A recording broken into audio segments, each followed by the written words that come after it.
Hello, everybody, and welcome back to CSL Week 1. Mechanus Cadesius here with Paradox FG as we get ready to show you the Gunshow Shoguns and Molly's Demons in the Merlin division. And first ban already comes through. Paradox, what are your thoughts on these two teams before we get into the picks and bans at all? Yeah, I'm looking forward to this set. Going to be an interesting day. Gunshow Shoguns deciding to bench their captain.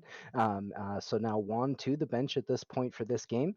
Molly's Demons also going to be picking up, believe, a free agent sub for this game. So I'm expecting a very competitive game. Both of these teams trying to adjust to a new lineup. Absolutely. It's always going to be difficult to bring a whole new lineup along with you into these games as the bans so far are going to be Athena, Pele, and Raijin. Athena and Pele banned by the Gunshow Shoguns, and Raijin banned by Molly's Demons. And quite honestly, just meta bans coming off the board right now, it seems.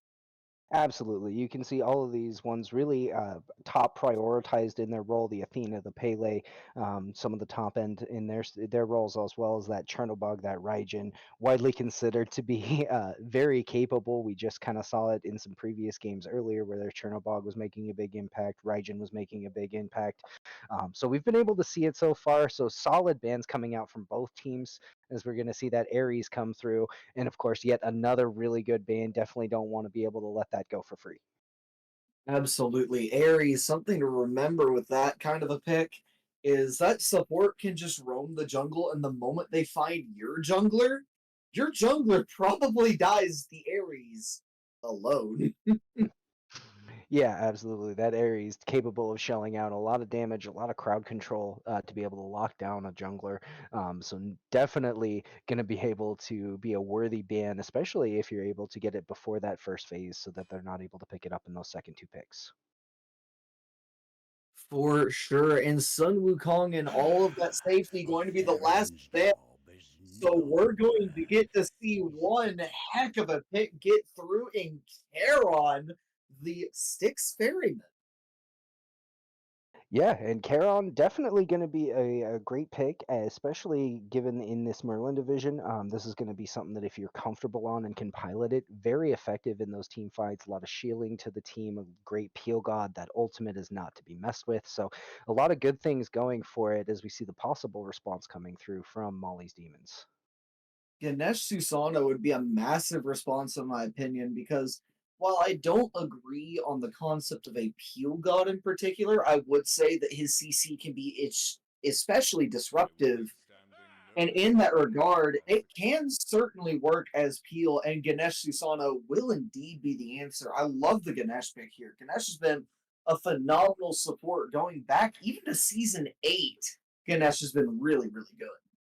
Absolutely. Just so disruptive in those team fights, the ability to have that long silence, really shutting down what a lot of gods are looking to do in those team fights. Really, really good at being able to kind of interrupt what they're doing. Also, that ultimate, very good on objectives, or if you can pin an enemy on that line, going to be able to shell out and really melt fast.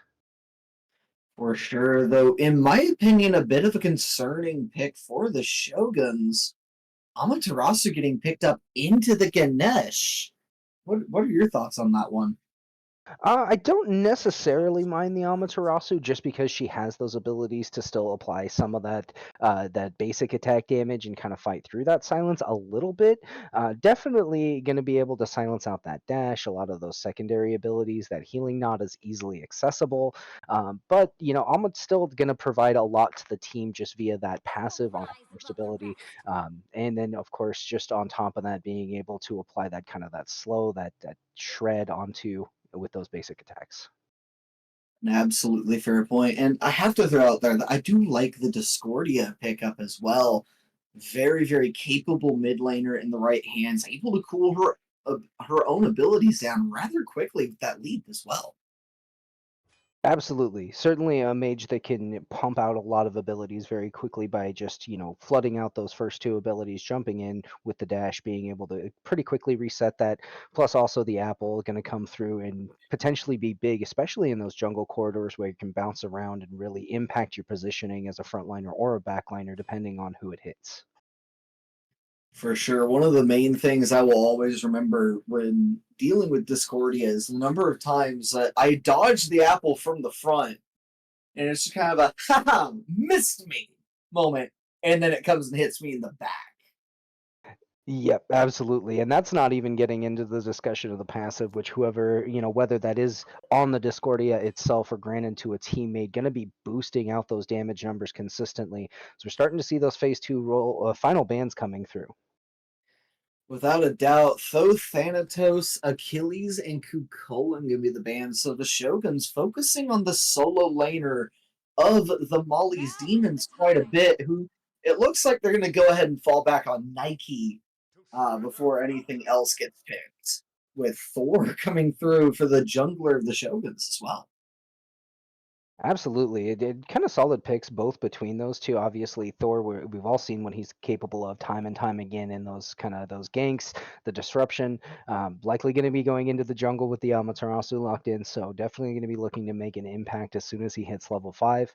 I do also like the Nike right here. Molly's Demons also kind of doubling down on that the team boost passive, getting it from the Discordia, whoever that is, top damage at the time, but also getting that Nike passive online, going to greatly benefit them coming into the late game. Going into the late game, you're almost going to hope that Susano is the one who has that top damage, has that Discordia passive, because then you're getting the power and speed from Nike passive. Excuse me, followed up by the power from Discordia passive. And through those two passives, this Susano is just going to have a massive power spike out of his items. Yeah, absolutely. Want to be able to make sure that the Susano, while maintaining his farm, getting to that late game, is also pumping out enough damage to try and be in a good position to access that top damage slot. As we see the Gunshow Shoguns opting for that Merlin, going for some of that more structure burn that he's known for, kind of that mid mage presence. Whereas Molly's Demon's going to get the Rom here, one of my favorite hunters, of course. That Astral Barrage, definitely impactful, very useful in a number of different ways. Brings a lot of utility from an ADC point. You can use it to, secure, steal, start a team fight, and have one of their members be at 40% before you go in. You can use it to secure kills. Very, very useful. Absolutely a great pick out of Molly's Demons on that ROM. Though, as you point out, I do like the Merlin for the Gunshow Shoguns. Allows for a lot of defensive capabilities as well, not just the ability to burn down a lot of objectives, but is in my opinion at least, the single best base defense mage in the game. So if the Shoguns are in a spot where they're backed into a wall, Merlin is probably the best pick to get out and away from that wall. Yeah, absolutely. Super good under those birds, being able to really stave off an entire siege almost single-handedly. And then if you are able to stall out, of course, obviously they have that late game Jay hyper carry that could come in, and then at that point, as long as that character can get online, is going to be absolutely dishing out damage late game. For sure, though, I think the power of the rest of the four picks is spoken for in that we didn't talk about the Jablonke until that point. So, absolutely a strong team for the Shoguns. However, who do you think has the better team comp in this game between these two? I feel like the Gunshow Shogun's comp is a little bit easier to execute on paper, until you take a look and you see that Ganesh going to bring a lot of that disruption. I think really this game is going to hinge down on how well this Susano is able to perform. I feel like if he has a pop off game and the Molly's Demons do get a little bit of ahead in this game, then it should be theirs for the taking. Just given the fact that the later this game goes, the more they're going to be able to utilize that Discordia passive, that Nike passive, and be able to effectively team fight a little bit better. Absolutely an understandable point to bring. What is that kind of lead then that you'd be looking for Molly's Demons in order to really say, like, hey, they are in a spot to win this game? And when do they need to have it by? I don't think it'll take a ton if depending on where that lead is coming from. Again, if that Susano is kind of the leader in that sort of experience lead, that gold lead, then maybe they might only need something like a 5,000 at 10 minutes, where that Susano can kind of be further along ahead in the build. But again, it really is going to come down to that on field for performance, because Thor obviously able to really disrupt a lot of that with that stun, the wall coming through, being able to dish out a lot of damage. So it's really going to come down to on-field play. Definitely set of points to be made. One of the things I want to go ahead and look at now, what with our ability to see what these guys are all starting with, is the supports in particular, and they both have built in a way that's unexpected. So much as I think I would almost not rather see them flip, but expect to see them flip. Professor Chaos on the Ganesh going with War Flag, whereas the Charon is the one electing to go Benevolence. What are your thoughts on that? Yeah, definitely an interesting choice. I think Charon taking advantage of the fact that he has that shielding in kit, trying to bring a little bit of healing along with that shielding, certainly could be good for the sustain in duo and trying to keep that hunter out a little bit longer. Again, trying to get that J Belanque to late game as quick as possible, and being able to provide a little extra sustain might go a long way with that. Of course, that war flag with the Ganesh going to be able to really help that wave clear along with the that first ability to remove obstacles. Very good wave clear. Going to make this a little bit easier for Rama to not have to consume as many of those arrows clearing the wave. Without a doubt, I definitely have to agree with that. Though, do you kind of agree with me? Here's an interesting question: would you rather those two have switched? Would you rather the Ganesh with Benevolence, or do you think it makes more sense the way it is? I don't necessarily need to see them backwards as we actually hold up Cease Hexagon, taking out Ooh. Pokemon First Blood, going over to Gunshow Shoguns there, and an excellent job getting the J Belanque online early, building up those passive stacks with the damage. That's going to help him get to late game even faster. Certainly, I can't help but agree with you on that one. Jablanque, anyone who's played this game for since season one, or I don't remember when Jablanque came out, but anyone who's played since he's been around at first knows that they had buffed his passive a while back, making it so you didn't have to go kill people to stack it. You just had to go deal damage to things. So definitely wanting to get his ability to do more damage online. So maybe Warflag not being a great option for Charon in that regard. I definitely understand that. Not wanting to do more damage to the minions himself in order to let the X Ball do it. Certainly a point we made there. El Rosa getting ganked over in the solo lane, and now the Gunshow Shoguns being gone on by Molly's Demons. Stay chilled, going to be ahead now on that Susano, at least a little bit. Level 4 to level 3. The blue buff invade not going to be successful. Bag secured, going to secure the bag that is blue buff in this regard. XP can't. And now Stay Chilled wants to find bag secured, is going to find the Thor and find a lot of damage. The double tap coming through from Thor, and now this 1v1 may end in bag secured going down, but Stay Chilled going to whiff that first auto attack, but will find the kill, pulling bag secured in. And Stay Chilled throws Thor down into the grave. Chilled body, if you will.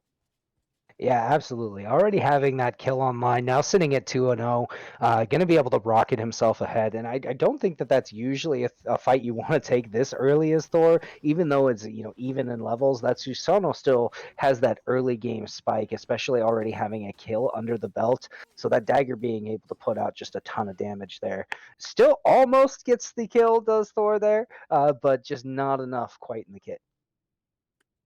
Certainly, Thor able to do a lot, but not quite yet. Maybe wants a stun from his ultimate before really facing the Susano, though we do see this about a half a level lead here in the duo lane for both the ADC and the support of the Shoguns. Definitely going to help when you got that kill and that assist in pocket. So, Yeah. Go ahead. Oh, absolutely. Yeah, just wanted to agree with you there. And this coming into the game was a little bit of a point of concern for me because this is, of course, where we have the role swap. Is in comes Thor actually on the dunk, and that's going to lead to a quick kill onto Pokemon again going down. Quick kill, but they're searching. They want to go into the tower for this, but Stay Chilled makes his way through, able to pull back the support. And the Typhoon going to sweep through. Dorky want to be Goth, going to fall to Stay Chilled. And yet again, I mean, it's a great gank by Thor to start and a great counter gank able to come in at the back to get Molly's Demons a kill to stay even on it. But, my bad. Pokemon going to be the one falling for the demons, and Dorky want to be goth for the Shoguns. So you have to believe that that's certainly worth it. Oh, absolutely. Anytime you can trade out your ADC, their ADC for your support, you're gonna want to put that ADC behind. Rom late game is pretty good. It's definitely up there with the Jabelonkes, so making sure that he can't get there on time. You can see that the Bastion in dual lane is almost down already, so gonna be able to exert a little more pressure, which you don't get to usually say about a Jabelonke. Absolutely want to agree with you on that one. One of the big things I love saying about playing a support, I will die for everything. Gold buff, worth. Fire giant, worth. Anyone on the enemy team, was it the support? Okay, maybe that wasn't worth it. Absolutely, you will be able to throw your life away for a creep. That is totally fine if you're the support, if you're far enough down. And then already you're seeing the benefits from that as we saw Zexagon back and get his Devourer's Gauntlet already hitting 4 stacks on that, and Pokemon not having finished that yet. So going to be very behind once he does. This bag secures What on the an Thor going to go ult! down. That was a wonderful ultimate there. 3-man rotation, and it looks like actually Dorky looks like they secured that buff. Dorky was able to secure the buff there by the look of it, very nearly falling to the the pressure by Molly's demons. Words just don't want to come out for me right now for some reason. Dorky would be Goth going to get rooted. Nothing more really going to happen. Both teams just want to return to their farming. Much like I'm trying to return to kind of raking your brain for thoughts on what's going on here. Well, at this point, what's going on there is that we're seeing that the fact that the dual lane is ahead. So we're seeing that the support here, Dorky, is able to make a bigger impact in a lot of these kind of rotations, making an impact in these fights. Of course, despite taking that early spill as the support, still up on that Ganesh, who is coming over to duo. So we may get some action here to Zexagon, but I don't think Pokemon's in a position to really do anything. Pokemon really, I definitely agree. He's not in a position to do a whole lot. And Zexagon just got a Rising Jaguar away to really make the point for us that there's just nothing to do in Duo right now. He's got to help Rom make sure that he can farm and stay in this game a little bit. Ganesh going to notice that he's been spotted, not going to get hit by the stun. But lot to really look at, not a lot to do at the moment. Though one of the things I want to go ahead and highlight right quick while we have this time is the elections out of the ADCs as well. Both have gone Devourer's Gauntlet, but of course, X-Ball, tried and true, going to be on that Death's Toll, where the Rom is going to be on that Gilded Arrow. You think that lends a hand in why Rom is going to have such a hard time fighting right now? Oh, absolutely. But as ROM, that's kind of one thing you really are looking for is that you understand that for the most part you're not going to have such a dominant laning phase in the mid game. Hold on Or here, with as we the get the Anvil throw of down. Dawn, though, multiple ultimates getting used by the Shoguns, but Bag Secured going to be the one to fall anyway. A beautiful Dharmic Pillars have been placed by this Ganesh, who it seems that Professor Chaos can just do no wrong in these fights. Two beautiful Dharmic Pillars back to back. Absolutely. Phenomenal job by Professor Chaos there. Just throws those up, being able to really peel off. And, going in 1v3, sometimes they can work out for you if you're able to catch them unaware as a Thor, but it definitely looked like Chaos was ready for it. Chaos, not only did he seem ready, he seemed like he knew exactly where Thor would want to be on top of all that. Yeah, just a phenomenal job. And again, now that is going to be able to kind of close out. And you actually see Molly's Demons have a slight gold lead off that now, actually almost 1,000 that you can see, and the experience lead. So this game starting to kind of tilt the other way after we saw the early success for Gunshow in duo. The rest of the map catching up with them. The rest of them not only catching up with them, but they got to be really careful because Rom really isn't falling far behind. Zexagon 2-0, Rom 0-2. So yes, Rom is an item behind, but that level gap is not going anywhere. So this Rom's base damage is sitting right there with Zexagon on this Chi Ball.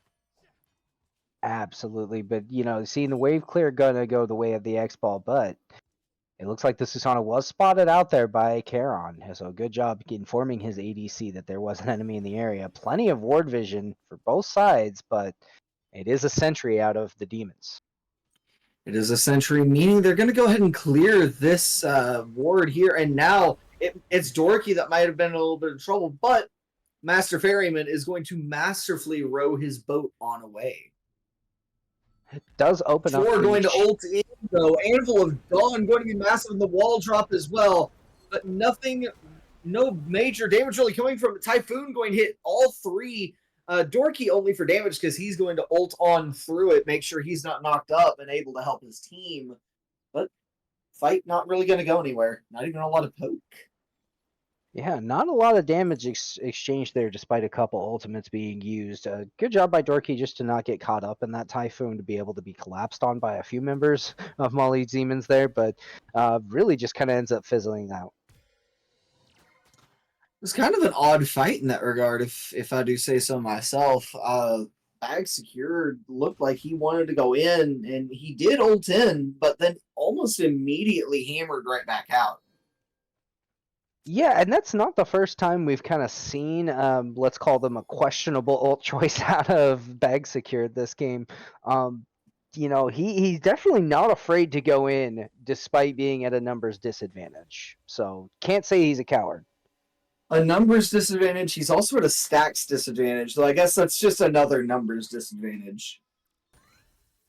Certainly, yeah. This Susanoo sitting at 4-0, but Bag Secured has done a nice job in the farm game just to be even at levels with Susanoo at this point.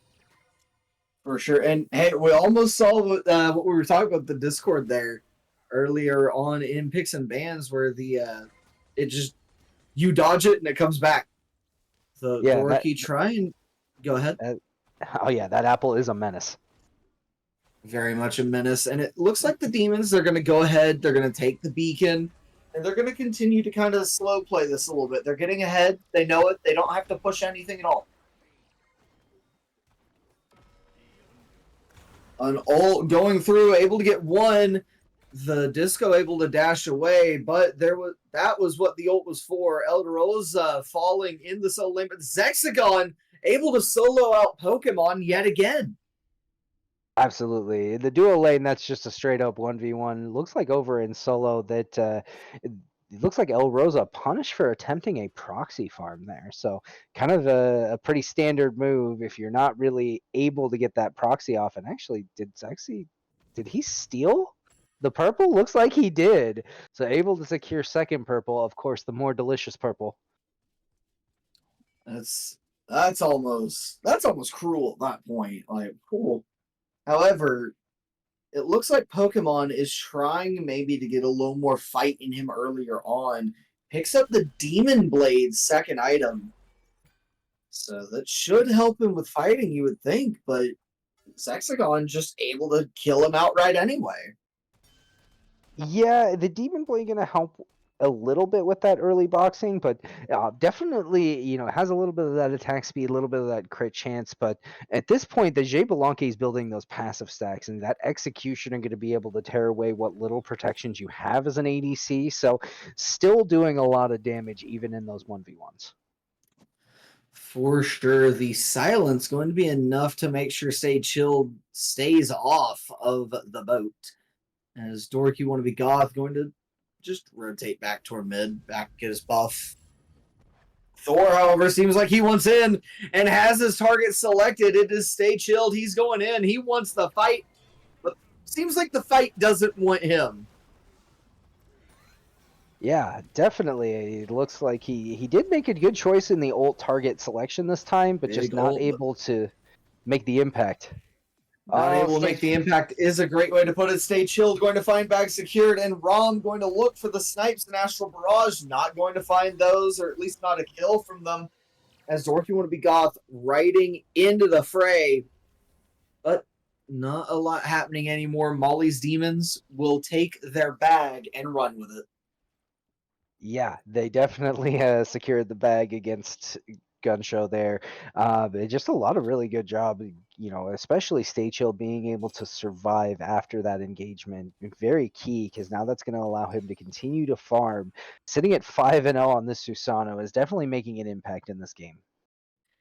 I definitely agree with you. I think he stayed nice and frosty there and just kept a level head in that fight for sure. Especially considering he had a lot of damage that could have come his way. He was getting ulted on by Bag Secured.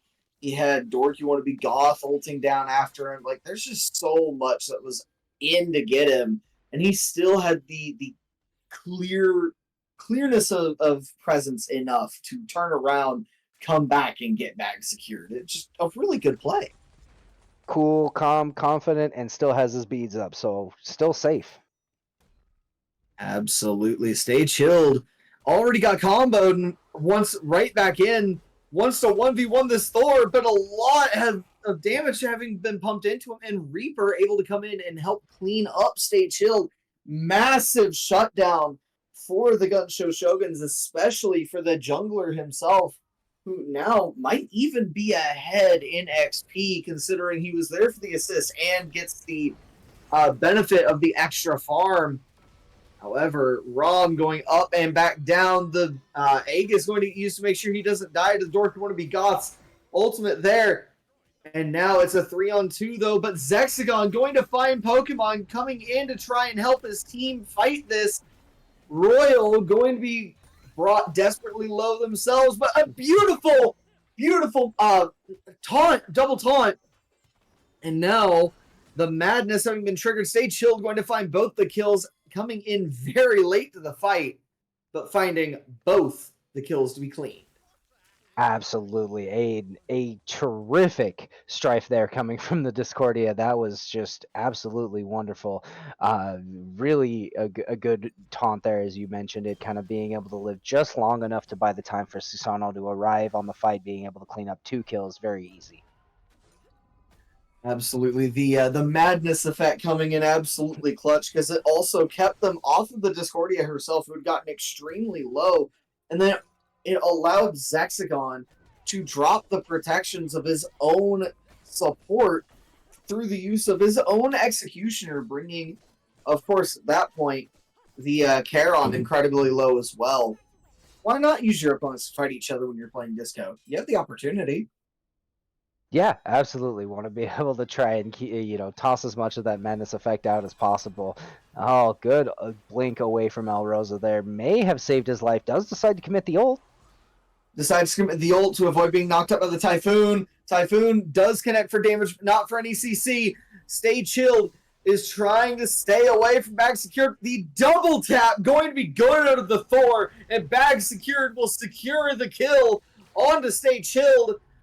He's nice and frosty now, 6 feet under, but a big ultimate going to find its way through the entirety of this fight. Reaper going to find Professor Chaos, and now a Sunder onto the Nike.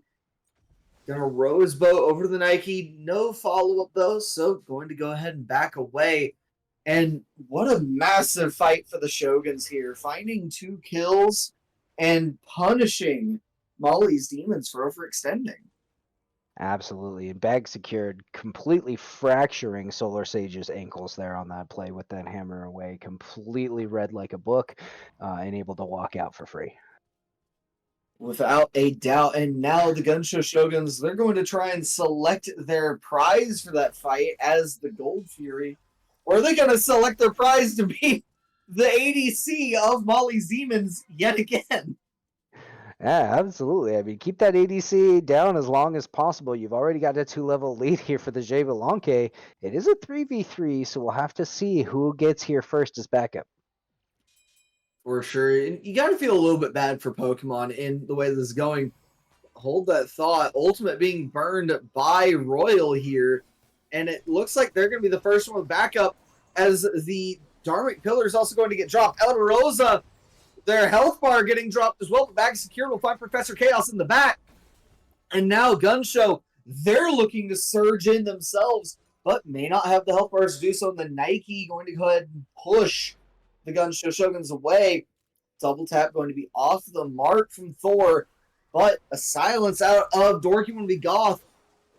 Pokemon a little bit too low, keep going. Stay chilled, looking for a kill, looking for a fight. Pokemon doesn't care that they're low. They want in. But Dorky and Backsecure are going to keep people off El Rosa, finding a Royal in the back. Pokemon finds Dorky.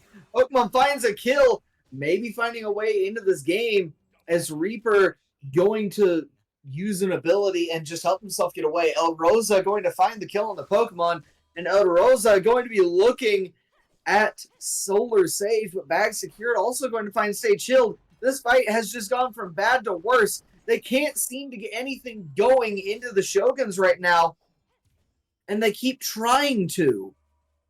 Professor Chaos. Just continuing the fight, our Molly's Demons there. Clearly, after the fight is ended, you had at the end there kind of the two frontliners, the only one left to do anything, not really able to make it happen. You saw a couple of different target selections through that fight, so Molly's Demons at this point not all on the same page. For sure, either not all on the same page or just really over-aggressing and getting tunnel vision. I'm not sure entirely which. But I guess one is a symptom of the other as well. Certainly, and you can see that Gunshow now able to kind of stretch out their lead, sitting at almost a 4,000 gold difference, 4,500 in the experience. Going to get that Pyromancer pushed out a little bit farther, and now they have that Runic Bomb, and they can start to look to group up. Now, we saw earlier in the game El Rosa kind of struggling a little bit in lane, going down a couple times, but making a big impact there in that fight. Without a doubt. And one of the things that Amaterasu is always going to bring over a Nike is team fight presence, the dazzling offensive, one of the best team fight ults in the game. And we may be about to see it again as the Shoguns, they want to make their way in. Anvil of Dawn will drop on the head of Stay Chilled, who will eventually go down. Apple of Discord going to rip right on through. Bag Secured going to teleport on out. Two members of Molly's Demons going to try and run him down. That stun going to be good out of the Thor to keep himself alive. And now Chaos, Sage, they're alone. They're sitting with 4, but the Shoguns, they go in and they find the rest of Molly's Demons sitting there waiting for them. Beautiful strife out of the Demons. And now Dorky at critical HP. 1, Snipe, 2, down 3. But Professor Chaos will be the one to fall instead. Royal once in, but finds out Rosa waiting to kill him. Zexagon will go down. Pokemon will get 2 though. Solar Sage found on the back end, and now Pokemon will be the last one to fall. A short moment of a deicide for the Gunshow Shoguns. However, Stay Chilled going to now be right back up. Absolutely. A wonderful job there by Gunshow Shoguns, really baiting out, kind of stretching out that fight, really elongating a lot of Molly's Demons' abilities kind of out of range. And just really good job positioning overall. Dorky goes in there and absolutely sponges that Strife Unruly Magic combo. And once that whole kit is down, not really a lot to be done there for Molly's Demons. They committed a lot to the early engagement. And you saw that kind of Gunshow, what they really did is just held out, allowed Rosa and Bag Secured to really operate around the backside of the fight, and it really led to a lot of success. I certainly can agree with that. And one of the things I want to look at is which of the 2 axes this Amaterasu selected. I believe that's Axe of Animosity, which, Axe of Animosity indeed. So a lot of damage coming out of this Amaterasu with really good base health, really good attack speed, Nartrude's Fury. And then you're just sitting there now. You get to whack somebody with your health bar almost literally. Yeah, going to be absolutely shredding with that axe online now. Rosa is going to be a force to reckon with. Gets a couple autos onto Stay Chilled, and you can see that impact starting to come out. Didn't even have the passive online at that point, chunking. For sure. It is going to take the Apple of Discord going to go. The Apple of Discord going to go through, and the dazzling offensive able to find 2 stuns of its own. But Solar Sage once in and will not be denied. Zexagon will, however, deny Professor Chaos's life. Nike trying to keep some people off of her. Eventually, however, will fall. El Rosa finding the kill there. Stay Chilled going to have to get away, but now Pokemon in a lot of danger, not going to be able to roll away from that one. Bag Secured will find the kill on Pokemon, and the Gunshow Shoguns will try and find the kill on the Fire Giant now. Yep, just another great job. The Gunshow Shoguns all on the same page there, really understanding their role in their job. El Rosa now going to zone out. It looks like State Shield trying to make his way in is actually going to try and get past El Rosa. Pretty low health, but they do secure. El Rosa incredibly low, but now he has to fight all 4 members of the Gunshow Shoguns. But a beautiful ult out of Royal there, going to be able to keep the remaining team members of the Shoguns off of his own jungler. Fantastic peel ult there from the Discordia. Royal playing this pick pretty well in this point. But I kind of alluded to it earlier with El Rosa, but you're seeing it from Bag Secured as well. Not the smoothest early game, but definitely making up for it in these team fights. Is up to 5-4 now on that Thor. So certainly making more of an impact at this point. Without a doubt. Though one of the things I'm waiting to see is when Rom gets online, how is he going to be able to help his team in these fights? Do you think maybe that Pokemon could be able to turn this game around a little bit for Molly's Demons? I mean, certainly going to have to be one of the contributing factors to turn this around. Of course, sitting at 3-7 is never a good feeling as a carry. Even, it doesn't really matter how early or late game you are. You're feeling like you've let it down. It's like, gonna hold my thoughts here as he might be the victim of yet another gank attempt. Is the victim of another gank attempt is where I'd like to go with that. Reaper going to find yet another kill on the Pokemon. So I guess we have to up the statement there to 3 and 8. Yeah, it doesn't feel good as that ADC does, as at least a tiny silver lining finally get those kin size online. So going to be able to look to finally maybe do something against this front line out of Gunshow Shoguns. But at this point, still down another 30 seconds. That's plenty of time for Gunshow to play with, maybe find another pick, possibly find this left bird. Left bird, certainly a great target for the Shoguns, and with the ADC down, should be a little bit easier to do that. And what the same reasons that this Merlin is good on defense, he's good on the aggressive, but a massive ult by Dorky want to be Goth, able to zone away 3 different people, keep them feared away. Beautiful route as well. Solar Sage going to leap away, but this Charon able to get his team in, and now Zexagon taking advantage of the space made by this Charon. A lot of damage coming out from the Chi-Ball, but going to be found by the Susana, who has to keep running away. But beautiful Astral Barrage by Pokemon will find 2, and a shutdown on Back Secured.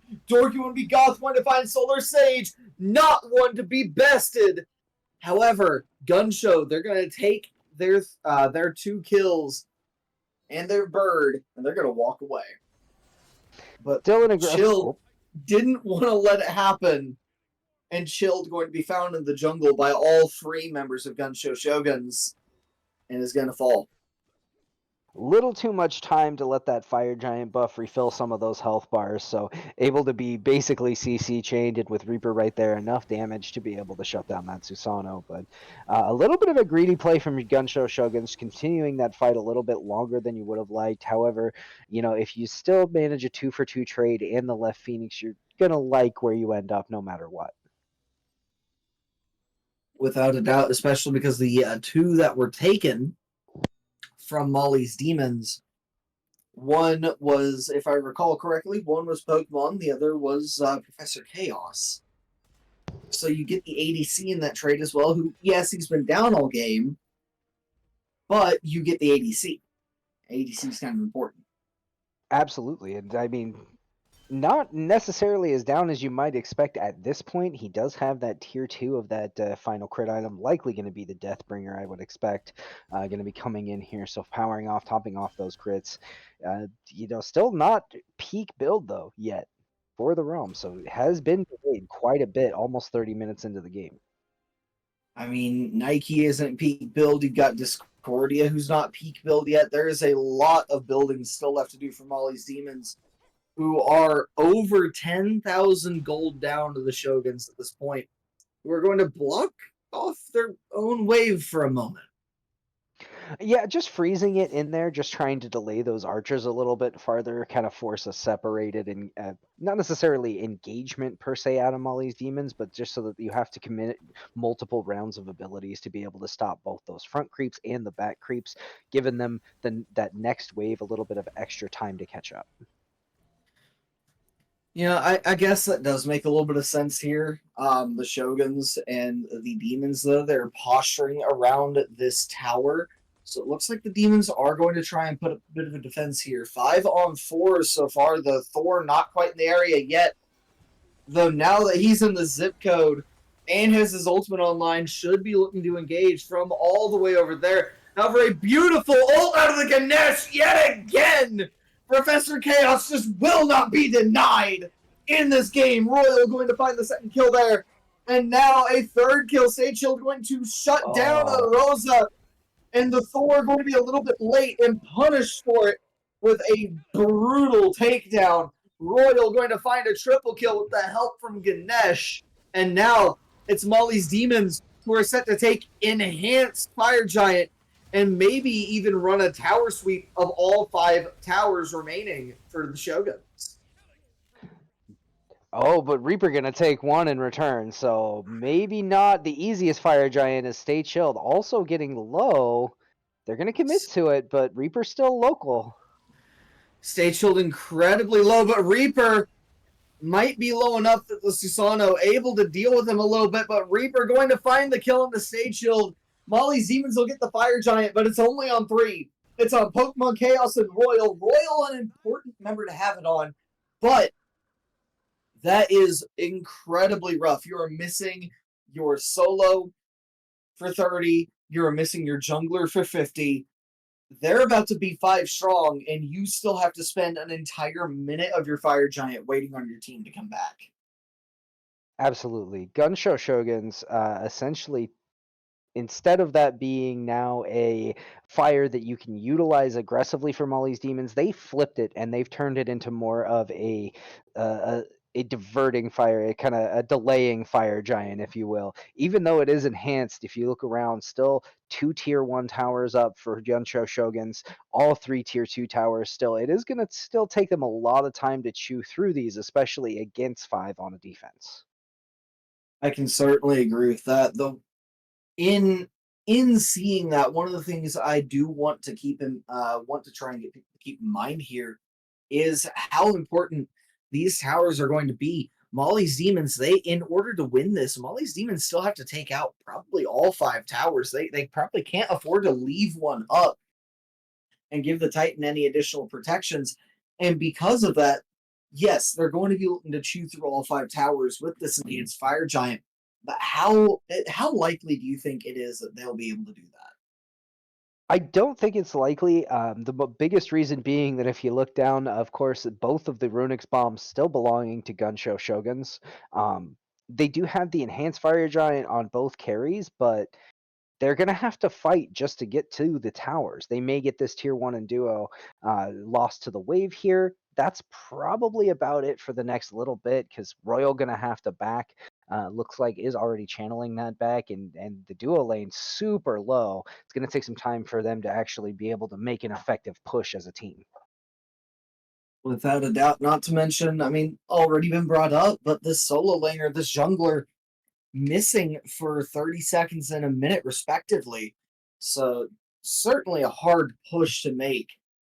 And let's go ahead while we have this time, while the pause is in place, and kind of take a look at these builds right quick.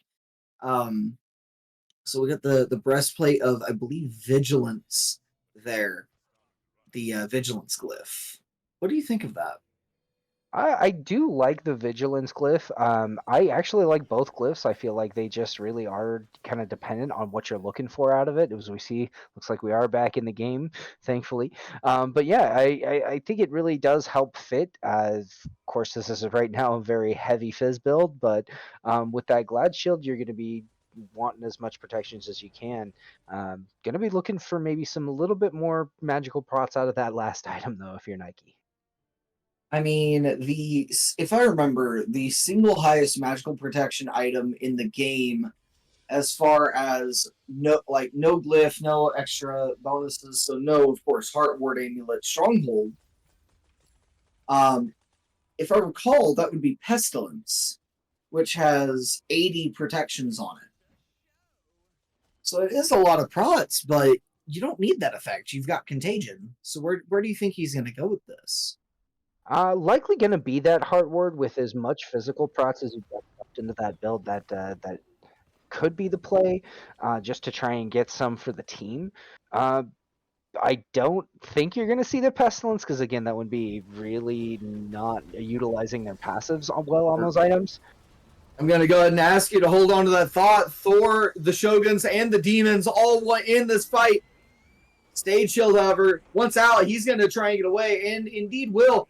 Massive fear back in for Royal, who doesn't want to be here anymore. That health bar not in a good spot. And it looks like the Shoguns may have been able to divert the Demons yet again from being able to push anything. Absolutely. That summon sticks was absolutely crucial there, from Dorky being able to really keep El Rosa alive there at the end. That was a very nice play made by that Karen. Really, that wave coming in clutch. The wave coming in clutch, as it were. Molly's Demons, Gunshow Shoguns, they're going to posture up yet again. The Bastion still around for the Shoguns here to defend this tower with. And the Demons, they're going to play it very carefully. Absolutely. Don't want to give anything away right now. Of course, you do have the Oni Fury being the major objective that's left on the board at this point. So could be a swing. Anvil of Dawn, not the most optimal use there. Doesn't catch anybody out. So it's going to be a big expenditure. Anvil of Dawn going to be off the mark. However, the Dharmic Pillar is going to find a good bit of damage. El Rosa looking for a dazzling offensive, but not going to find one. Really very interesting use of ultimates out of the Shoguns in this fight. But Molly's Demons, they're going to be dissuaded from taking the tower, at least. Not really want to take the fight here. They're going to try and get the Gold Fury, but instead of trying to 50-50 it, they're going to go in on the Gunshow Shoguns, and they're going to get the Gold Fury, and they're going to find bag secured. And now the Shoguns are going to have to try and get out of this fight that the Demons, they want to take. El Rosa going to dash in, going to find a silence, but nothing more. Yeah, definitely a good team fight there for Molly's Demons, kind of starting to turn this game back in their favor. Only about 5K down at this point, starting to really make that catch up. 5.5K less in the XP, so they really closed up all those kind of gaps. Really great at this point. 35 minutes into the game, that gold lead is not very impactful. Gold lead isn't super impactful at this point, as you pointed out, but Molly's Demons, they have the absolution.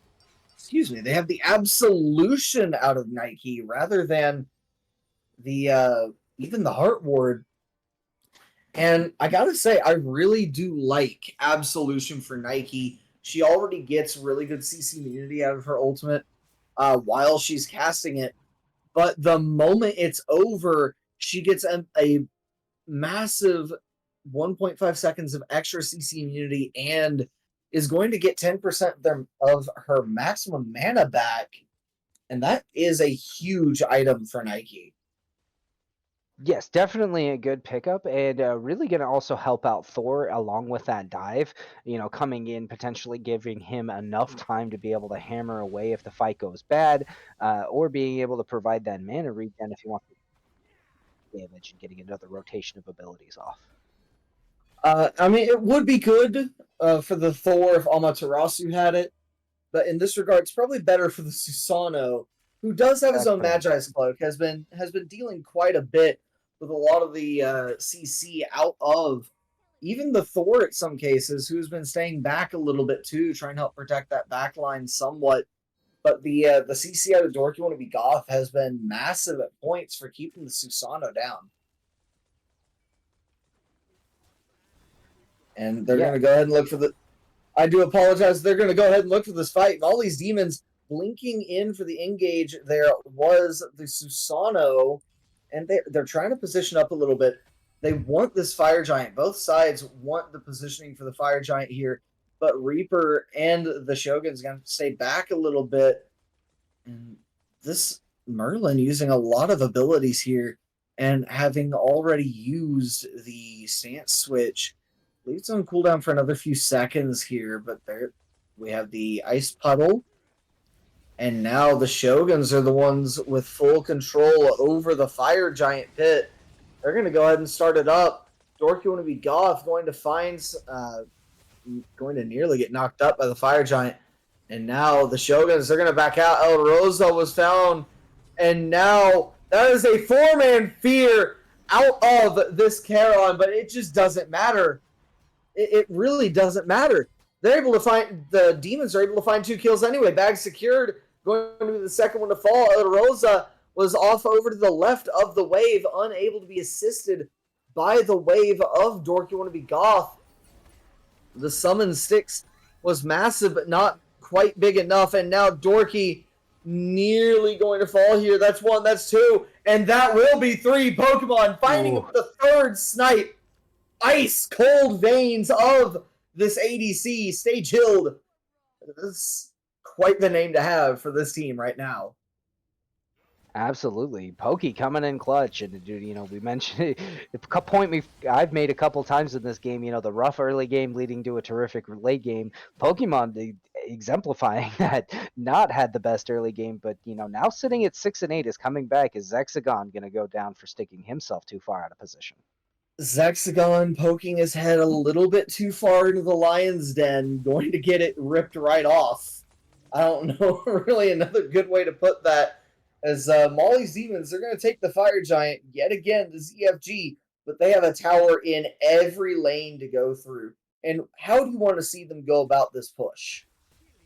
Well, this is going to be a different push entirely for them. They didn't lose anybody on this Fire Giant. It's on all 5. They're going to be able to back, buy, and group. So given that, you always want to try and aim for that duo side Phoenix first, the farthest one away from the Fire Giant. So that way, if it does come to a second rotation, if they're not able to get to all 3 Phoenixes, you at least want to try and get that far duo side down, or you opt to go for a tower push and reset up. But I think in this case, they are at an even enough game state, and they're winning these team fights hard enough where you can go for that left bird.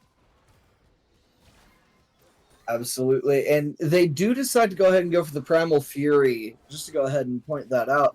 One of the things I would love to see them do is actually go for the tower sweep. I kind of want to see them go right, middle, left, and then immediately try and get that Phoenix. Yeah, they certainly could. Looks like they are going to opt to group in duo lane instead. Going to try and rush down that bird, which makes sense if you see Gunshow had a couple people pushing up towards that Pyromancer area. El Rosa staying behind. So disadvantage. El Rosa wanting to deny the bomb to Molly's Demons could be very important here. Molly's Demons already have 1 bomb of their own, so making sure they can't get a second, probably pretty big. As Molly's Demons, they're going to go ahead and go the other direction from where I personally was hoping they would go. They're going to go left to right instead of right to left. And now they're going to go ahead and pressure the solo lane Phoenix, it looks like. Staying in the area, just showing, hey, we're here and we're ready to fight. Yeah, and the second Runic Bomb not committed to that T2 tower, so they do still have it ready to go for the Phoenix. If Susano can get in close enough, that could allow this to go down very quickly with that EFG. It could allow it to go down quickly indeed. EFG strips a lot of the backdoor protections of a Phoenix, of a tower, of all these structures. So you have all these demons, they're trying to wrap around, it seems, and maybe try and get through undetected somewhere, but good wards, good vision, and good motion out of the Shoguns is going to keep everybody in sight and going to keep this fight quite even at each bird. Right. A little bit of a confusing call. If they wanted to go this route, they definitely could have started down the solo side, wiped those towers out first. They are wasting a lot of this FG buff kind of in travel time, so we may not even see them elect to actually go in for this Phoenix, given that right now it is a 5-on-4. Susano's coming down the mid lane, force Thor to respond, but I don't know if they have enough time left to really do this bird. It is indeed a 4-on-4 and left. You got the Thor over there. He's got to stay over for the Susano, and a fight breaks out over this middle bird. Susano going to find the middle Phoenix. Going to have to try and get away now, as his team is denied yet again. This left bird, but Dorky, or not Dorky, excuse me, back secured, going to be knocked into the air. Will find the kill on to stay chilled. Nike unable to find the answer back.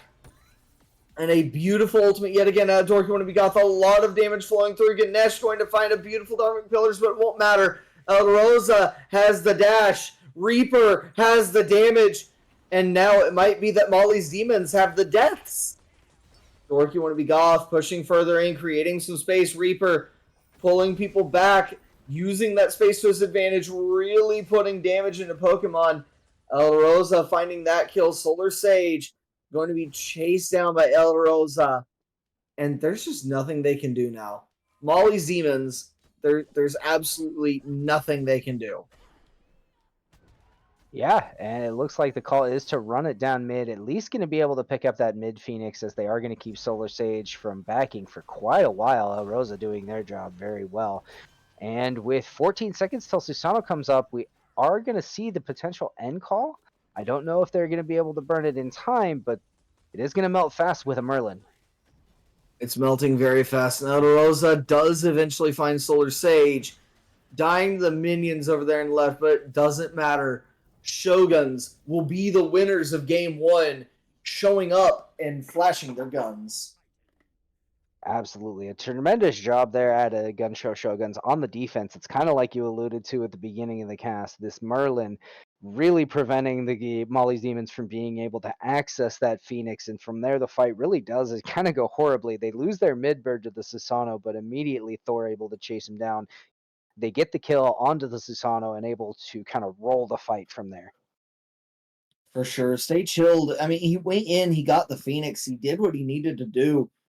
I mean, he did his job multiple times where he went in, he gathered bag secured or Zexagon or um Reaper, and just he made sure that people were dying, but it felt like there wasn't a lot behind him in that game as far as taking down objectives or handling people outside of what he was doing. Yeah, and you see it, Reaper there certainly shelling out the damage, almost 60k on that Merlin, really doing a lot for his team. Without a doubt. Though the thing that I got to point out here, both supports played phenomenally in that game. Some beautiful Dharmic pillars placed by the Ganesh, but Dorky and the summon sticks was absolutely clutch and was always there when he had to be. Absolutely, multiple life-saving plays out of both supports, really, having some wonderful ultimate use. So it's been a good battle out of the duo lane. Of course, we saw that the ADC battle went distinctly one direction in the early game, but as Pokemon started to come online, certainly was able to have much more of an impact in those later fights. Without a doubt, Pokemon came online throughout the late game and was one of the primary reasons why Molly's Demons was as close to winning in that late stage of the game as they were. Very nearly was able to push down, really was able to push down a few members and very nearly able to help push down a Phoenix, but not quite able to get into that Phoenix means not quite able to get something done. And that's where I think we really do have to bring up Reaper into the conversation, who 8-1 and 12, he was always in a spot where just he was incredibly difficult for Stay Chilled to actually work his way toward. Yeah, wonderful positioning, and was able to keep himself safe throughout the entirety of those fights. The engage out of Miley's Demons just never really seemed to get to Reaper. Not only did not really seem to get to Reaper, the few times it did, outside of the one time he died, Dorky had a response of some sort, be it a silence or dashing through everyone on top of him, or just whatever the case may be. He had some kind of disrupt ready to go. And that was absolutely beautiful in that regard. Yeah, absolutely. Gunshow Shoguns in the last couple fights operating rather like a well-oiled machine, very smooth and able to kind of come away with the win as a result. Without a doubt, though, I think we're going to go ahead and kick this one over to a break. When we come back, be prepared. Game two between the Gunshow Shoguns and Molly's Demons will hit you after the break.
Hello, everybody, and welcome back to the Gunshow Shoguns versus Bodega Hive.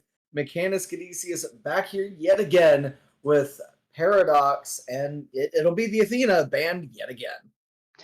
Starting off by doing the same thing. If it ain't broke, don't fix it. It seemed to work out well for Gunshow Shogun. So gonna see it right back, and we're gonna see the excuse me, gonna see the Chernobog band out in response again. So sticking with the same, it looks like. Absolutely, if it ain't broke, don't fix it. And the Pele Raijin will be taken back off the board, and the Ares yet again getting banned. They must have an idea of who the other support wants to play. Yeah, absolutely. Going to be running back the priority bands on the support picks here, and we're going to see the salty run back at least in the bands out of Molly's Demons. A ferryman's job is Molly's no Demons command. absolutely in a lot of trouble again as well. Charon getting selected again, and I would have preferred to see the Charon ban over the Wukong ban, considering what just happened last game. Yeah, a very impactful Charon, which you don't always get to see when you see this god locked in and competitive. I know that he doesn't have the best win rate that you can see openly amongst the pros, but very solid work.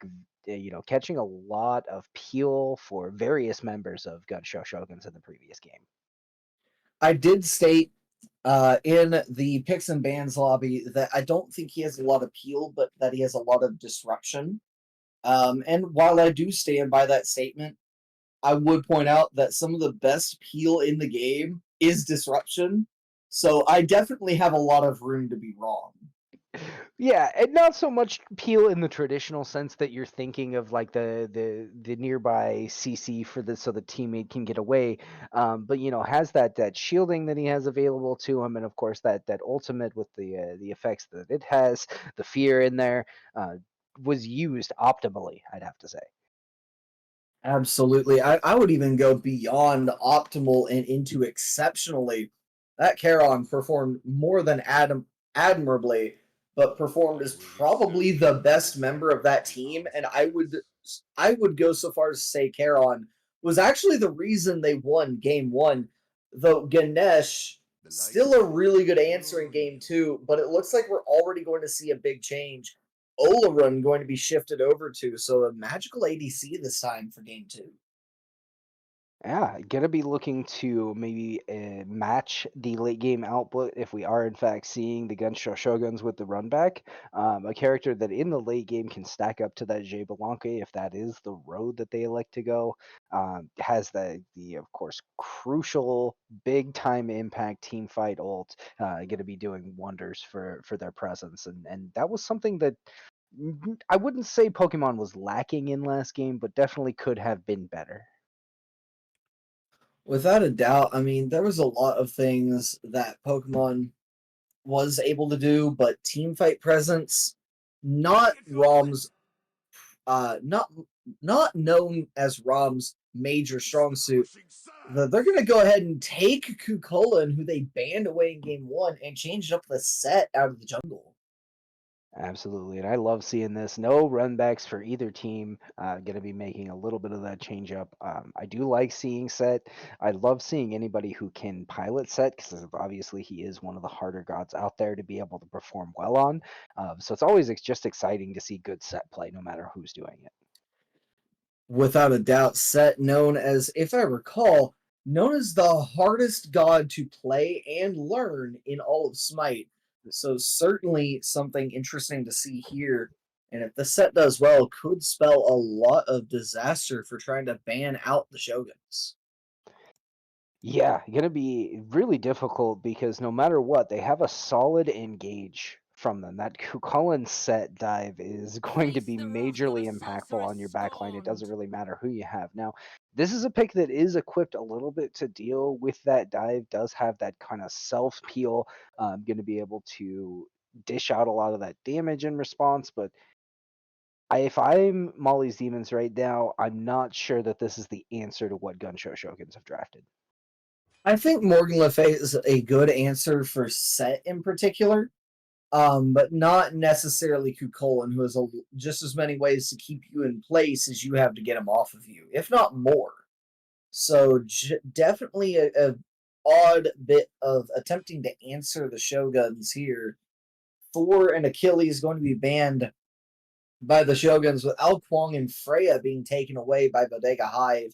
And considering the Shoguns have not taken a mid laner or a ADC, I can definitely understand that. Though I guess they have Set who can do both. He can. I would say it's less likely that you're going to see that in this sort of Merlin level. Um, Certainly possible that we could see him in an ADC. I'd say that's probably the least likely. I'd rather probably see him out of the jungle though, given all the options. And Molly's team is going to go back to that Nike. Going back to the Nike, absolutely they are. And this very interesting pickup to go back to. Nike didn't feel like she had a lot of presence in that last game. Was actually relatively easily canceled out, not just, of course, by Sunder, her most hated relic, but just that she couldn't really get in anywhere, it felt like. It felt like Charon always had an answer for her. The Thor would always ended up answering her as well a lot of the time. Just before she could even get to the back line, she had to walk through Thor, which ended up being an issue a couple of times as well. Yeah, and for a god that has a jump that surprisingly not able to find much impactful engage. I don't really recall ever seeing a time where I saw the Nike leap in the previous game and knock up anything more than one person at a time. So not really getting the type of engage you're hoping for out of your solo. Speaking of leaps with a knockup, on her getting locked. I was gonna say hovered, but the on her is locked in. And you want to talk about early game aggression? You want to talk about leaps with a knockup? You want to talk about damage? You can't get away from on her when talking about any of that. Absolutely. Not my personal favorite hunter, but then again, I do play on 100 plus ping, so not exactly easy to land those combos on her from that ping. But I definitely agree with what you're saying. It's pressure. It's going to bring a lot, especially against this Oleron who is going to take a little bit of time in the oven before he's really ready to go. So that is going to allow their duo lane here, this Karen and on her, to really try and abuse that early game. For sure. I mean, we saw benevolence out of the Charon last game. I really want to see War Flag in this one. Get that pressure and really stick it to the dual lane of the Molly's Demons. As Bastet going to be the last pick in the entirety of this draft, known for being a really good jungler that generally gets slept on in the ban phase. So I can't wait to see how that ends up going. And I also can't wait to see who ends up in mid between Set and Hebois. Just judging off of what we'd see in a standard Smite Cobb, probably the Hebo, but you could certainly see a set mid. I think set mid is a little bit more accessible to most players in general, just because you don't have to try and line up things as much in the mid lane. It's just a lot smaller of a target area than what you're going to be working with typically coming out of a long lane or coming out of the jungle. So I wouldn't mind the set mid, and if that is a set mid, that's going to enable this Hebo to hopefully be able to farm up more efficiently. Honestly, if it's a set mid, it might also help out the Kukulin quite a bit against the Nike, as suddenly she has to split her prots into these two.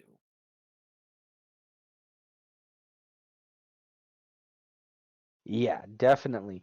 And that's a concern for any solo laner, is that you want to make sure that you're able to build a stack as much defense against your opponent as well as the enemy jungle as you can.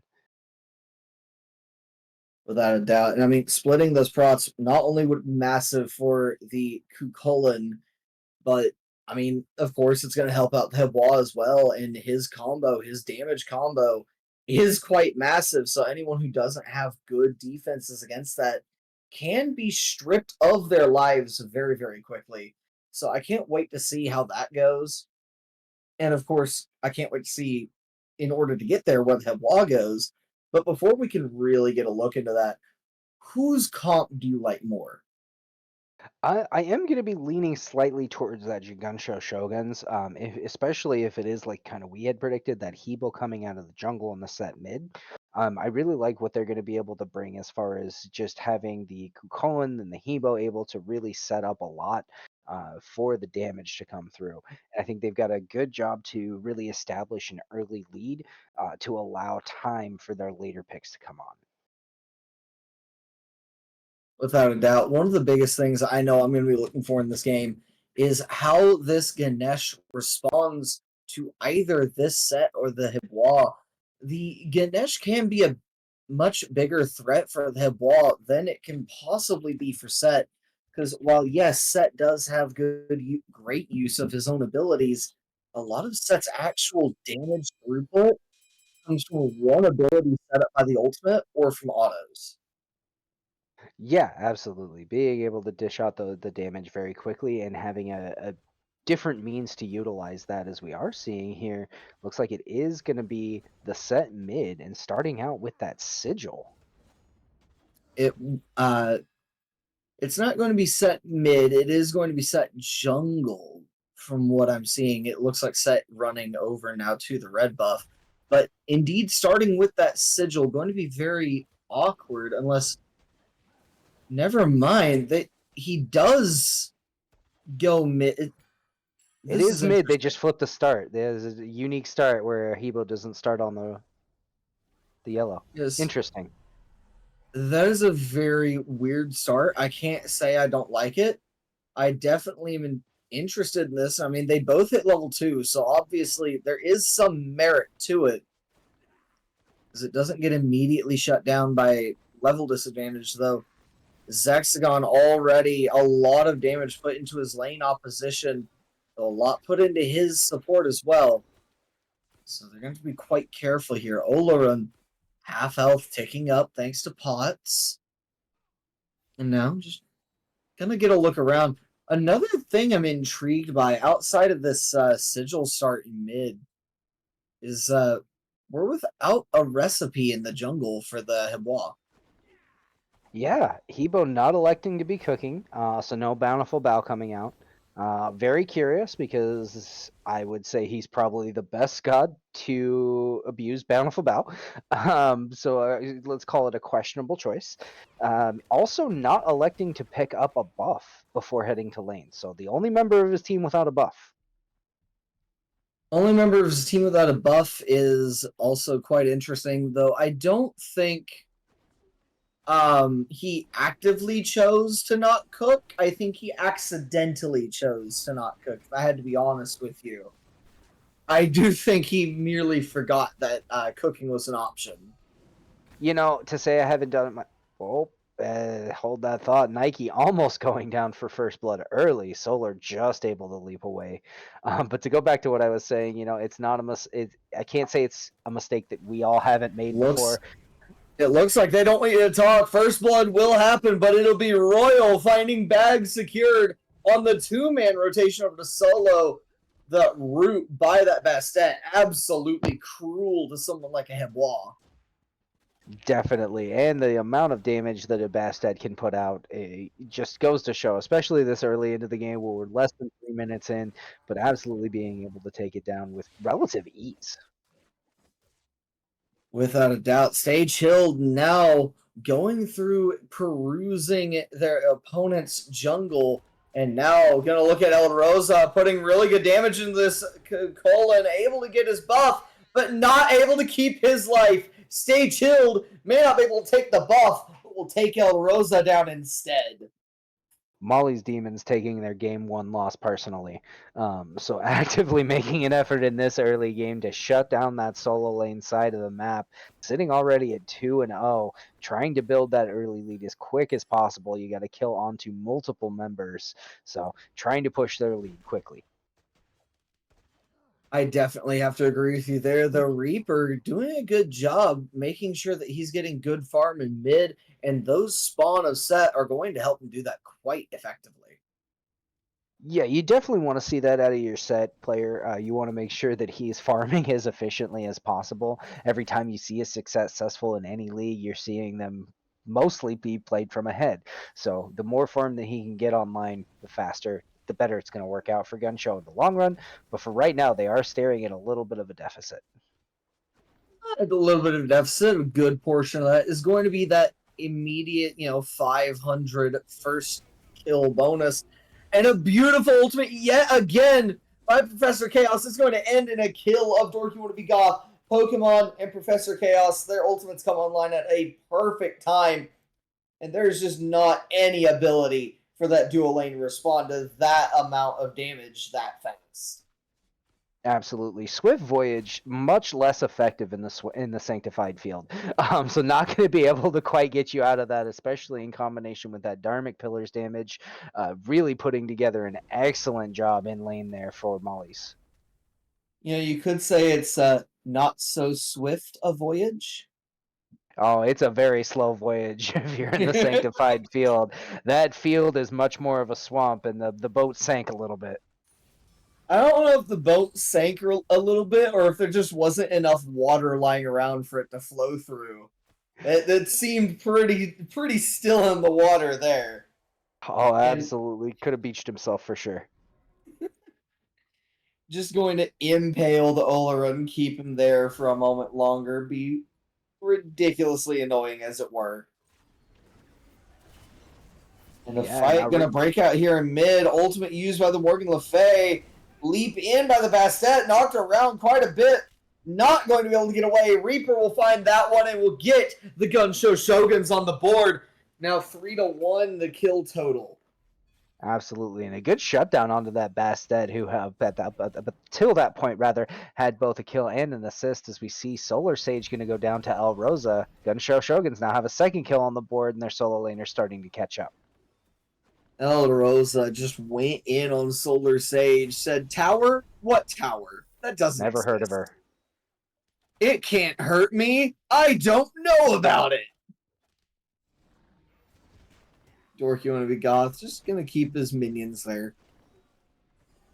And yet again, Reaper doing a really good job staying farmed up. I can't help but want to highlight that because when you have a melee attacking mid laner like that, it can be really difficult to want to get that done. Absolutely, Not, you get it. not want, but sorry. Oh, it's all right here. Now Bag secured in a world of trouble. A world of trouble, but that blink only going to help so much as the Bastet also has a beautiful dodge out by Bag secured, but the red buff going to kill him and stay chilled. Well, he's just going to chill on the other red buff. Was never a matter of if, only a matter of when, until we see Bag Secured goes down as a Sanctified Field. Not going to be as effective this time. Actually, it'll be quite effective, namely in making sure Zexagon can't get the kill there. And now Zexagon just trying to run away, trying desperately to get out of danger, get out of dodge, if you will, and able to do just that. The Reaper not able to allow Royal to say the same thing. Royal going to fall to Reaper, and now it looks like the support will as well. Dharmic Pillar is going to come up, and a beautiful ultimate in by the Bastet. Reaper without beads. Reaper without his life. Dorky now in a heap of trouble himself. The Bastet putting a lot of work into this Charon. Root going to be good. The Bastet, so many ways to catch you. And just really not going to elect to leap after Dorky Wanna Be Goth. Dorky probably safe enough, what with his protections and everything else that being a guardian, being a tank has to offer. Absolutely. Dorky still fortunate to get out despite being a tank. Still at, about a third health, a little bit more healing up from that green buff. But, checks notes, things that Bastet provides to a fight, damage, and a lot of it. So coming out and really playing that character to its full effect there. Without a doubt. And one of the things I'm going to be looking at here is the fact the Gunshow Shoguns are looking at a 4-on-4 fight, but they're incredibly split up right now. And now Royal and Chaos, they wanted it for a moment there, but they'll take the farm instead. Yeah, absolutely. Choosing to continue to try and level out this game via the neutral farm on the map, going to try and take these mids here. Looks like they are going to be able to get them before Chaos can show up. But yeah, looking to push that neutral gold farm to try and keep this game even, and a slight gold lead for Molly's Demons, not an impact at this point. This is an even game. It is an incredibly even affair. That is very much certain. It looks like we're seeing the same kind of leads that happened last game play out this game. Zexagon. Never mind. I am free to be wrong here. Zexagon is behind Pokemon. Very clearly about 2/3 of an item behind Pokemon. And Dorky Wanna Be Goth a little bit ahead of his support counterpart. Yeah, duo lane looking a lot more even this time. Pokemon not going 7 deaths before before the laning phase is ended. Gonna help. I mean, he has a little bit of time to get that done anyway. Don't count him out just yet. I just say, at this point he's in a much better position. He's 1-0, which you could not say last game. Is Solar Sage getting very low again? El Rosa close to getting the kill, but is going to like to clear out those bastions first to get a little bit more of that team gold. But he goes in, not enough for the kill. Not quite enough for the kill, and you don't want to dive under tower too far right now. You don't know if the Nike Ultimate is online per se, as it was there, so probably a good idea to not go too far in. This fight is also quite massive for them. Reaper able to find a 6-hit skewer there. And now Royal on the run, having taken massive burst damage from that ability. Not to mention the fact that it killed Stay Chilled outright. What a skewer out of Reaper. That was just a fantastic play. Not over yet, though. Pokemon able to find a Sanctified Field and a jump in by Zexagon. And the Shoguns are fighting at the doorstep of Molly's Demons, finding a triple kill for their efforts. And Stay Chilled, going to be a little bit too hot-blooded to want to continue that chase. Man. Oh, and El Rosa going to pay with a little bit of a solo. So a little bit of justice back for Molly's Demons there. But Gunshow Shoguns spawn camping. You hate to see it. Darn spawn campers. They have no honor. No, I had to bring up honor because it's the Shoguns, obviously. But it was incredible the fact they were able to fight that deep on Molly's Demons and not get picked off, not get caught out. They grouped up and stayed together with precision, and it was absolutely perfect out of the Shoguns. That is exactly what you want to see when you're diving into a team like that, and they brought everything.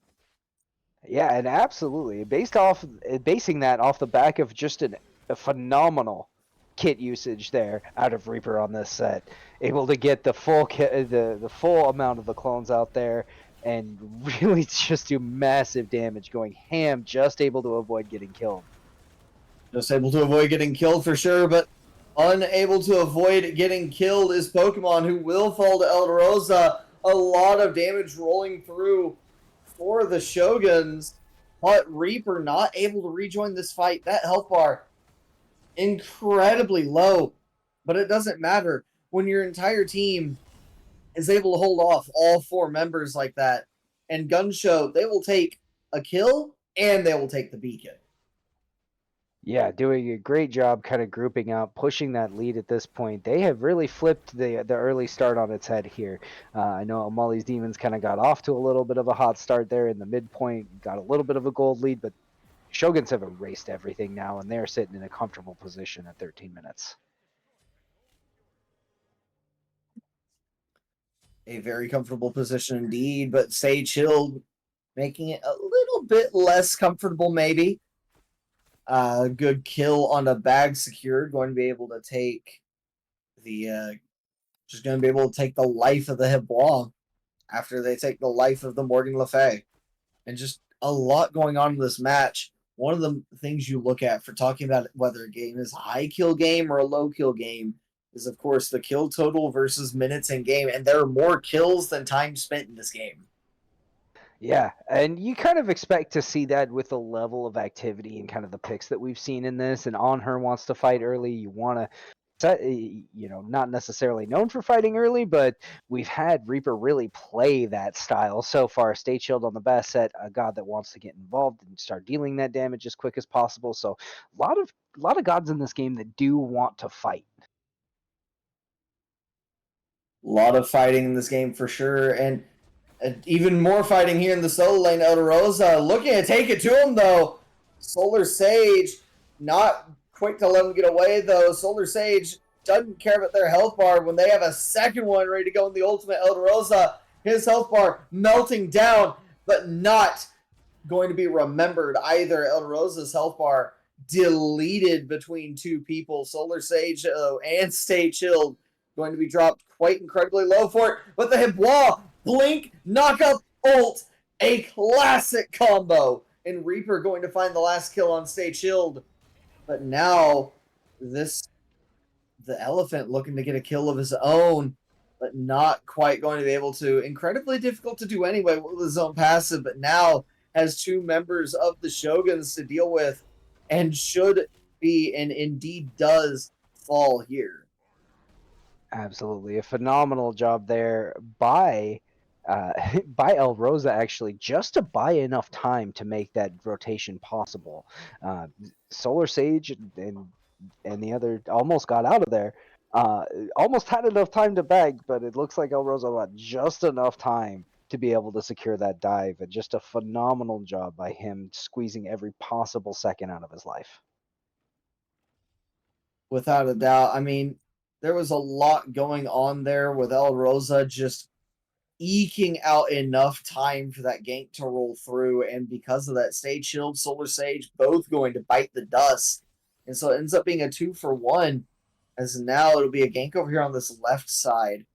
But Zexagon, it doesn't matter if you had a lead, he doesn't have one anymore. He's had those rings for a while, but look at Zexagon, Executioner, Kin's Size, Asi, Death's Toll, a lot of attack speed, a lot of sustain, and a lot of ability to fight.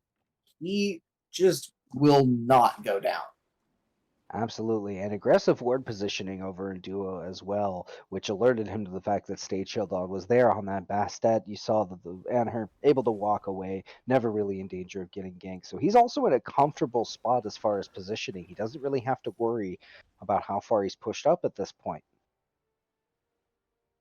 I definitely have to agree with you there. This game has gotten quite a bit out of hand from all these demons. They need to either get something going or just they need to create some kind of pressure somewhere on the map. The demons, they just don't have anything going in their favor right now.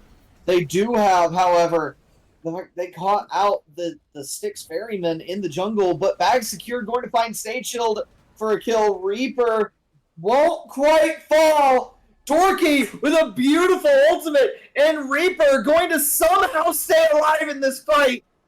Dorky throwing the entire health bar as much as they can at the demons. Solar Sage going to find one. Solar Sage going to find two. And it'll be a 2-for-4. Namely for the heroic efforts of Solar Sage. But it is all for naught. Molly's demons are in a heck of a hole right now. Yeah, and if you want to talk about Herculean efforts, you have to point out what Dorky was able to do in that fight, buying again just enough time, using his life to buy time, using his abilities to buy time, allowing his damage dealers to clean up. And then, since Alrosa is still up and plenty healthy, it does look like they're going to be able to secure this pyro on top of the trade.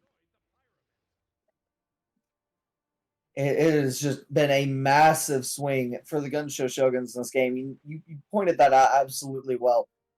The Herculean efforts of Dorky Wannabe Goth to keep his team alive. I may have to eat my words on this Charon and whether or not it can perform true peel, as it looks like the Hibwa having a little bit of issues with his speed camp for a moment there. Yeah, potentially just maybe a stuck button, something like that. It all happens. We don't have new equipment all the time. Looks like he's got it figured out, as we do see the attempted gank once again onto the Anhur. But like we saw, Zexagon has those wards, so is well aware, gets low, but there's a difference between being low and being dead, and isn't there yet? There's a big difference between being low and being dead, but the Bastet seems to acknowledge that difference herself. Going to blink in. Zexagon taking a lot of damage, still taking the dot. Not going to quite fall here. Zexagon going to go ahead and use the Desert Fury, but now Olaran instead going to take the life of Bag Secured. Reaper, however, going to make his way in, say hello to the third person, the fourth person of the party. Dorky want to be goth, and now it really is a jam. Solar Sage, we're grooving. Solar Sage gonna make their way in. We're gonna have a bit of a skirmish here in that ADC lane. And it looks like somebody is looking for a kill. Reaper gonna find Stay Chilled. And there's just so much going on. Solar Sage looking for a path out, begging for something to go their way. The ultimate going to get burned by Solar Sage to make sure they can get out of there. Professor Chaos now in a bit of trouble. Reaper trying to get aggressive, trying to stay in a little bit, stay on top of Solar Sage. The Sage able to get away. Professor Chaos under a tower now. Dorky want to be goth. Reaper taking the tower damage right now. But now Elder Rosa able to find Professor Chaos. It's still 2 tanks and a damage on 2 tanks. Or on a tank, to clarify. But Olaran going to come back and everything's going to settle back down. Yeah, and an extended engagement really benefiting Gunshow Shoguns, able to exert a lot of pressure. They strip away the purple buff. They're able to kind of push down, get those couple clears, and then open up the freest Gold Fury you've ever seen. I don't think there's anyone within 500 units. I could be wrong, though. I could be misunderstanding how big 1 unit is. That was paid for in advance. It was put on layaway by their trip to Duo, so they were able to collect with no exchange. Bag Secured, the damage he just put out there is almost unfair. That Bastet had half her health deleted by one ability, and then a quarter of it deleted by the other, which probably would have done half anyway. Absolutely, it did. Now you see Reaper going in under the tower. Able to get the kill, not going to be able to get away, but able to get the kill under the tower and really... That's a moment of just, hey, here's how dominant I am. I know you're about to deal with me, but I've just dominated your mid. Have fun. Yeah, unfortunately does trade his life back out. It does have the longer respawn time, so now going to be a little bit later back to that next fight. Depending on where we're seeing the group up, as we're looking at potentially a rotation over to the solo side, but Gunshow Shogun's going to be aware of it. Gunshow Shogun's going to be aware of that rotation. They're going to knock down awareness for the demons here. Yep. Trying to establish a little bit of that objective vision and getting it successfully kind of set up as we see, wards on both sides, but the more aggressive ones coming out of Shoguns for sure. Did Dorky want to be goth kill a ward without a sentry? It looked like he had... No, there it is. I see it. There's a sentry. Yeah, it's just the other side of blue buff. Yeah. I was trying for a moment there. I thought Spectate was bugged again. I mean, big surprise, right? Never mind that thought. Professor Chaos absolutely deleted. A tank's health melted in 2 seconds as a massive fight breaks out for the Gunshow Shoguns.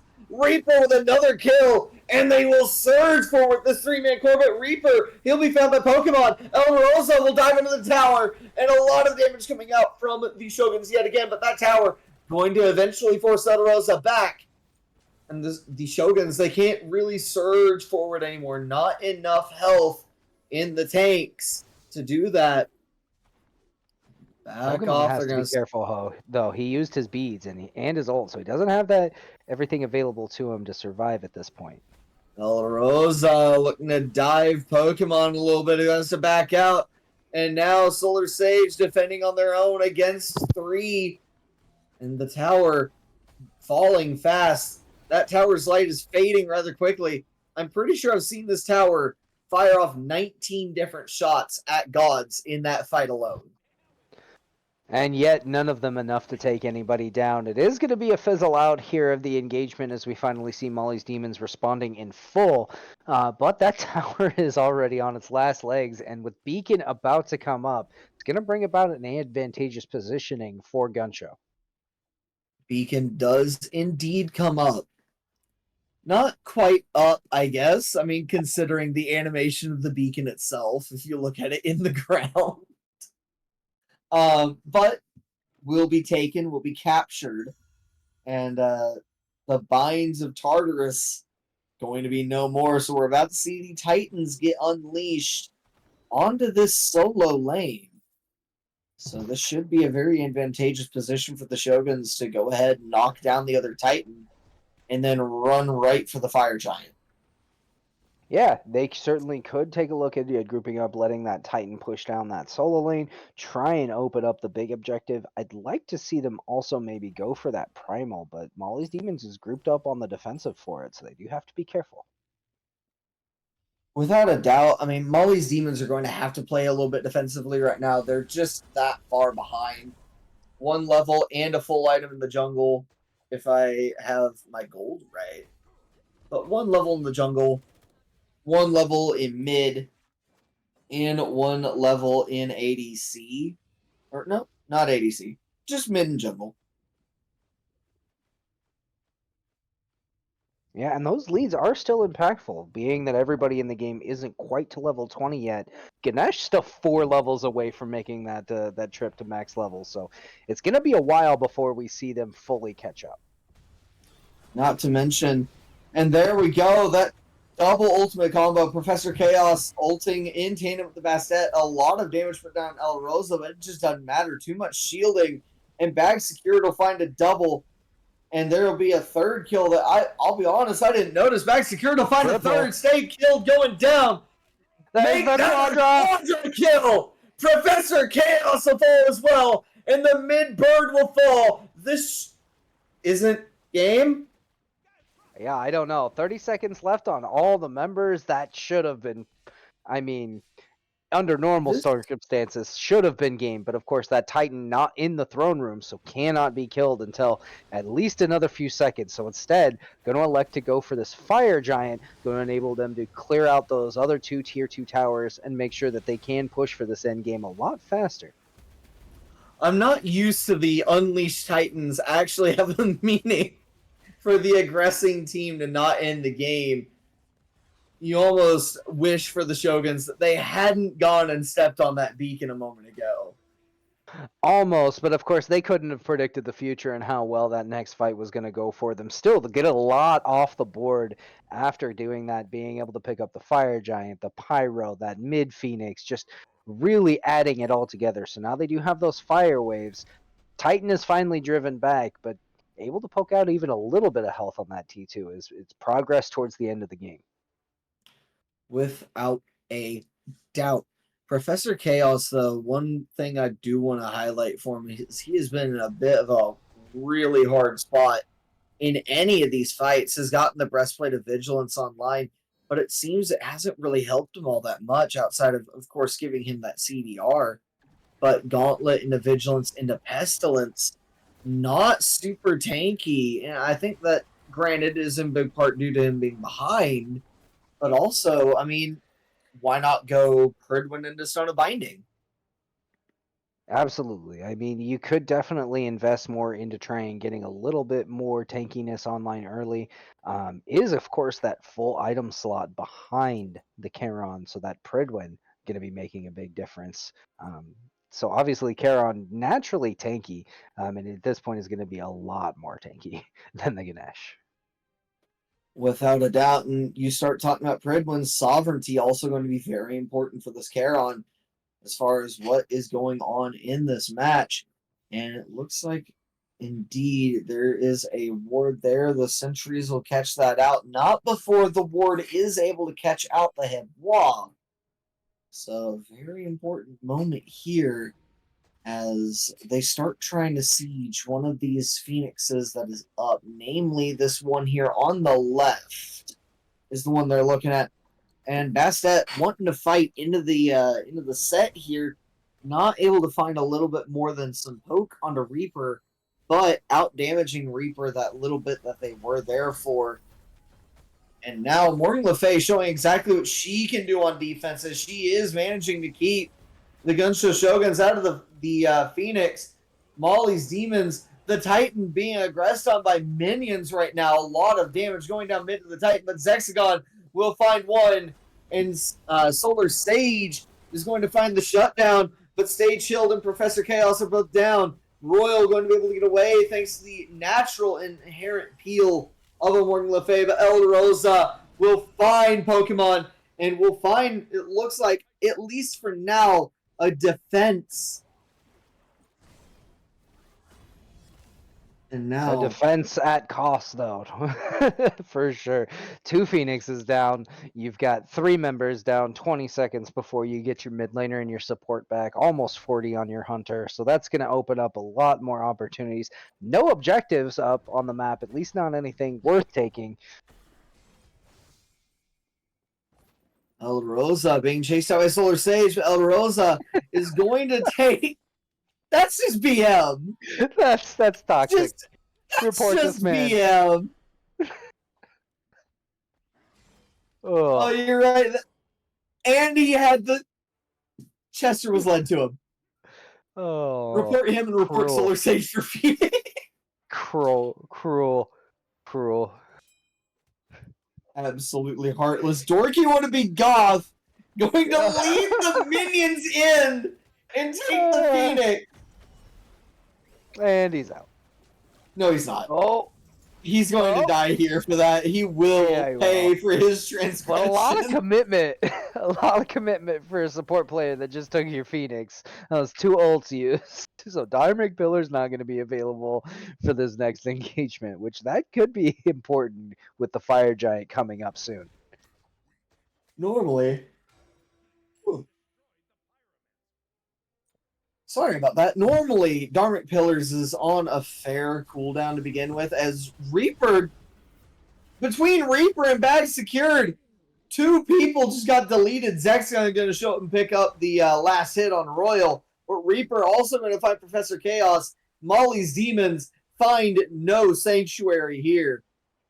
And now they're going to have to run all the way back to their Titan, and the Gunshow Shoguns looking to end this game in dramatic fashion. Carpet down, looking at the Titan.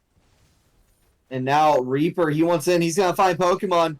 Reaper, he wants that Titan. He's not going to be denied. A lot of damage pouring through. Solar Sage going to be found as a kill as well. And this game, it's over. And that will be the set as well.